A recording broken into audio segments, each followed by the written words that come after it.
খড়গপুরে ভোটের দিনেও বজায় থাকলেও রাজনৈতিক সৌজন্য। ভোটদান পর্বে শেষ বেলায় শহরের দেবলপুর প্রাথমিক বিদ্যালয়ের বুথে যান বিজেপি প্রার্থী দিলীপ ঘোষ। সেখানে কিছুক্ষণ পরেই আসেন তৃণমূলের প্রার্থী প্রদীপ সরকার। দেখা হতেই একে অপরকে আলিঙ্গন করেন প্রদীপ দিলীপ। দিনভর রাজনৈতিক পারদ চড়লেও বিকেলের এই সৌজন্যে কিছুটা হলেও ছিল অন্যরকম। ভোটে অশান্তি, দলাদলি, সংঘর্ষ, তার মধ্যেই আমরা দেখতে পাচ্ছি যে এই যে পশ্চিম দেবলপুর পুলিন বিহারী প্রাথমিক বিদ্যালয়ের পাশে একটা ছবি দেখতে পেলাম। সেখানে দিলীপ ঘোষ এবং প্রদীপ সরকার, বিবদমান দুই প্রার্থী, তারা পাশাপাশি দাঁড়িয়ে করবর্ধন করলেন এবং কেউ কারো বিরুদ্ধে অভিযোগ করছেন না, এটা স্পষ্ট করলেন। এই ছবি আমরা দেখছি এই খড়গপুর সদর কেন্দ্রের এই রাস্তার গলির মধ্যে, যেখানে একসঙ্গে হাঁটছেন দিলীপ ঘোষ এবং প্রদীপ সরকার। আমাদের ক্যামেরা পার্সনকে বলবো সেই ছবিটা একবার দেখাতে। তারা হেঁটে যাচ্ছেন। দিলীপ ঘোষ এখানে এসেছিলেন কিছুক্ষণ আগেই এবং তারপরেই প্রদীপ সরকার আচমকা চলে আসেন বাইকে করে এবং তার মধ্যে দুজনের সঙ্গে দেখা হয়, করমর্দন করেন, একে অপরের প্রশংসা করেন এবং তারপর বলেন যে তাদের যে প্রতিপক্ষ দল বা প্রতিদ্বন্দ্বী প্রার্থীর বিরুদ্ধে কোনো অভিযোগ নেই।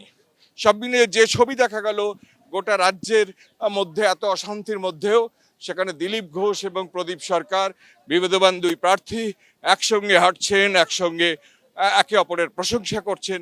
সব মিলিয়ে একটা নতুন ছবি। 10 বছরের বন্ধু, ভোটের পরেও বন্ধুত্ব থাকবে। খুব ভালো ভোট হয়েছে, ভোটারদের ধন্যবাদ, তারা নিজের অধিকার প্রয়োগ করেছেন, আমরা করেছি, দেখেছি। খুব শান্তিপূর্ণ ভোট হয়েছে, এটা নিঃসন্দেহে খড়গপুরের মানুষের জন্য ভালো। আমি প্রদীপ দাকে বলবো ওনার বক্তব্য রাখতে। প্রদীপ দা, কেমন ভোট হলো? সত্যি ঠিকই বলেছেন। আর ভোট বিগত দিনে শান্তিপূর্ণ হয়, বিক্ষিপ্ত কিছু ঘটনা ছাড়া। তবে কিছু কিছু এলাকায় ইভিএম নিয়ে সমস্যা হয়েছিল, তো প্রশাসন ব্যবস্থা নিয়েছে, তারপর ঠিক হয়ে গেছে।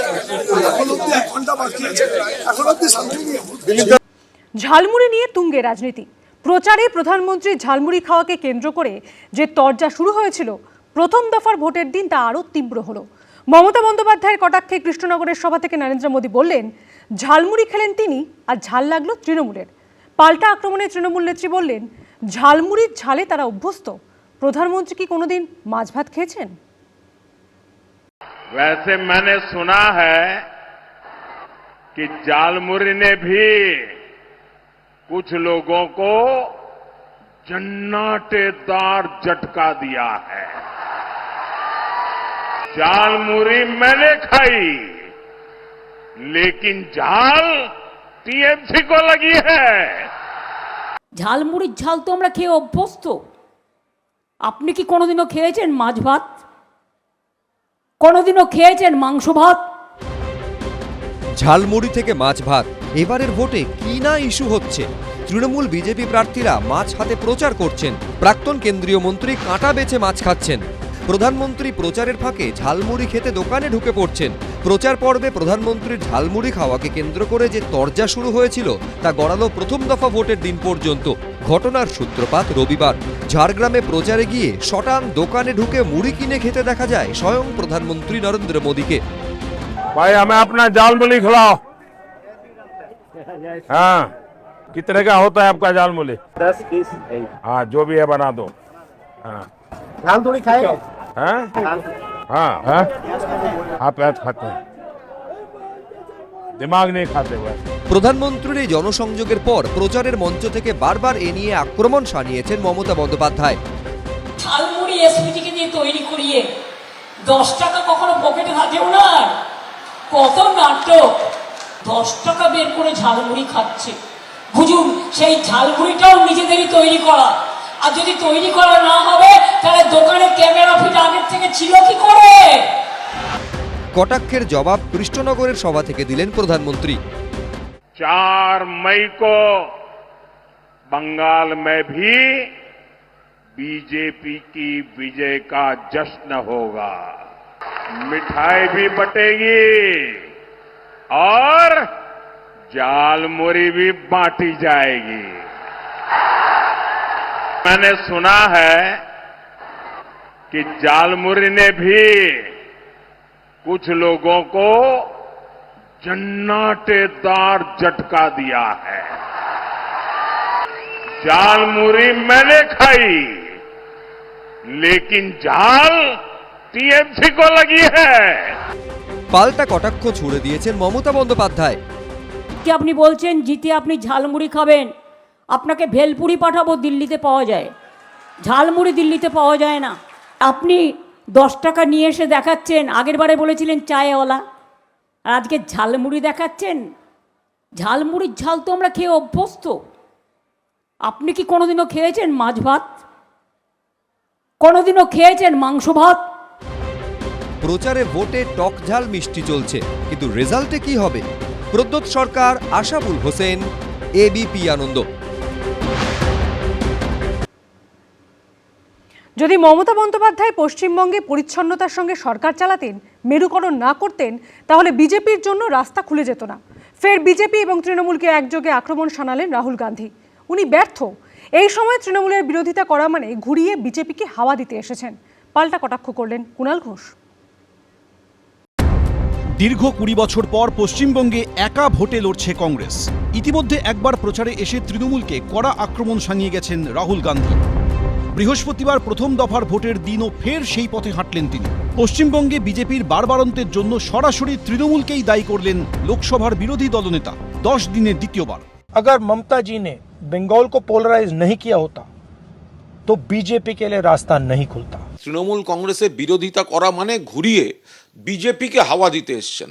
রাহুল গান্ধী নিজে ব্যর্থ। জাতীয় রাজনীতিতে বিজেপি বিরোধী জোট ইন্ডিয়ার শরিক কংগ্রেস ও তৃণমূল, তবে এরাজ্যে তারা একে অপরের প্রতিপক্ষ। এই প্রেক্ষাপটে 14 তারিখ পশ্চিমবঙ্গে প্রচারে এসেও তৃণমূলকে একই সুরে আক্রমণ করেছিলেন রাহুল গান্ধী। बंगाल में टीएमसी पार्टी जो बीजेपी के लिए रास्ता बना रही है, क्योंकि अगर टीएमसी ने अपना काम किया होता, आपको रोजगार दिया होता, नफरत नहीं फैलाई होती, तो यहां पे बीजेपी का कोई सवाल ही नहीं उठता। बीजेपी दिखती ही नहीं बंगाल में। এরপরও লোকসভায় বিরোধীরা একজোট হয়ে আসন বাড়িয়ে মহিলা সংরক্ষণ বিল পাশ করানোর মোদী সরকারের চেষ্টা আটকে দেয়। সূত্রে খবর, ভোটাভুটিতে মোদী সরকার পরাজিত হওয়ার পরই অভিষেক বন্দ্যোপাধ্যায়কে ফোন করে ধন্যবাদ জানান রাহুল গান্ধী।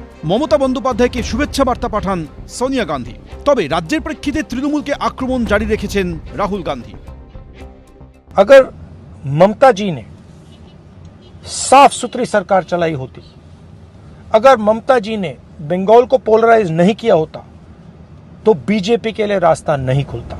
এর পাল্টা জবাব দিয়েছে তৃণমূল ও বিজেপিও। রাহুল গান্ধী দুদিন বড় বড় কথা বলবেন, তারপর কম্বোডিয়া না কলম্বিয়া কোথায় গিয়ে ঘুরে বেড়াবেন। মমতা বন্দ্যোপাধ্যায় যেখানে গোটা দেশে বিজেপিকে মোকাবিলা করার যে তিনি মুখ, তৃণমূল কংগ্রেস হারাচ্ছে, সেই সময় তৃণমূল কংগ্রেসের বিরোধিতা করা মানে ঘুরিয়ে বিজেপিকে হাওয়া দিতে এসছেন। রাহুল গান্ধী নিজে ব্যর্থ, তার কংগ্রেস বিভিন্ন রাজ্যে ব্যর্থ হয়েছে। দেখুন, এরা ইন্ডি গঠবন্ধনের সব এক একজন হোতা। রাহুল গান্ধী কখনো অভিষেক বন্দ্যোপাধ্যায়কে ফোন করেন, ফোন করে মিষ্টি মিষ্টি কথা বলেন, আর কখনো আবার বলছেন মমতা বন্দ্যোপাধ্যায় সরকারের সমালোচনা করছেন। ভারতীয় জনতা পার্টি তার নিজের শক্তিতে বেড়েছে, মমতা বন্দ্যোপাধ্যায়ের জন্য বা সিপিএমের জন্য বা অন্য কারোর জন্য বাড়েনি। বহু বছর ধরে ভারতীয় জনতা পার্টি হয়তো সিট পায়নি, কিন্তু কন্টিনিউয়াসলি গণতান্ত্রিক পদ্ধতিতে লড়াই করে গেছে গণতন্ত্রের জন্য, বাংলার মানুষের জন্য। এবং বাংলার মানুষ ভারতীয় জনতা পার্টির এই নিরবিচ্ছিন্ন লড়াইকেই সম্মান দিয়ে পরবর্তী সময় ভারতীয় জনতা পার্টিকে আশীর্বাদ করেছে। দ্বিতীয় দফার ভোটের আগে শনিবার ফের ভোট প্রচারে রাজ্যে আসছেন রাহুল গান্ধী। শ্রীরামপুর, মেটিয়াবুরুজ এবং কলকাতার শহীদ মিনার ময়দানে জনসভা করার কথা রয়েছে তার। সুমন ঘড়াই, এবিপি আনন্দ। এবিপি আনন্দ, এগিয়ে থাকে, এগিয়ে রাখে।